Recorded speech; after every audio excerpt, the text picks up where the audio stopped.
বালুরঘাটে পঞ্চায়েতে চাকরি দেওয়ার প্রলোভন দেখিয়ে বিভিন্ন মানুষের কাছ থেকে টাকা নেওয়ার অভিযোগে বালুরঘাটে আটক হলো এক যুবক। জানা গেছে বালুরঘাট পুলিশ লাইন এলাকার বাসিন্দা কবিতা লাকড়া ওরাও নামে এক মহিলা তার সন্তানের চাকরির জন্য অভিযুক্তকে প্রায় 23,000 টাকা দেন, কিন্তু দীর্ঘদিন কেটে গেল প্রতিশ্রুতি অনুযায়ী চাকরি না পাওয়ায় সন্দেহ বাড়ে।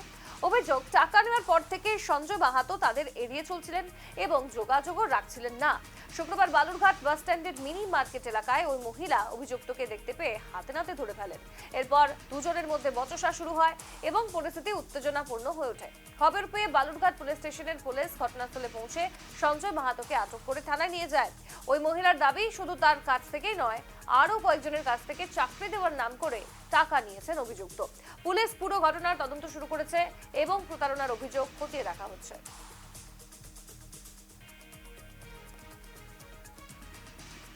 কি হয়েছে আপনার?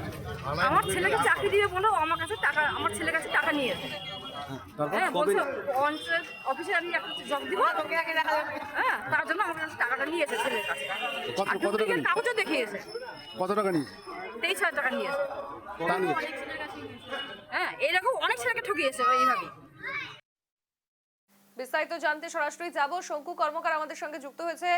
শঙ্কু, যেমনটা অভিযোগ উঠছে যে পঞ্চায়েতে চাকরি দেওয়ার নামে টাকা নেওয়ার অভিযোগ এবং তারপরে আটক করা হলো যুবককে, আসলে কি ঘটনা?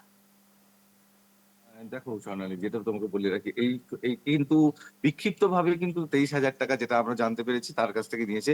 শুধু এই ব্যক্তি নয়, এই মহিলাই নয়, তাছাড়াও কিন্তু অনেকের কাছ থেকে নাকি এইভাবে কিন্তু বিক্ষিপ্ত ভাবে টাকা তোলে। কখনো 5,000, কখনো 10,000, কখনো 15,000, একে দিতে হবে, ওকে দিতে হবে, এইভাবে কিন্তু টাকা তুলে আসে।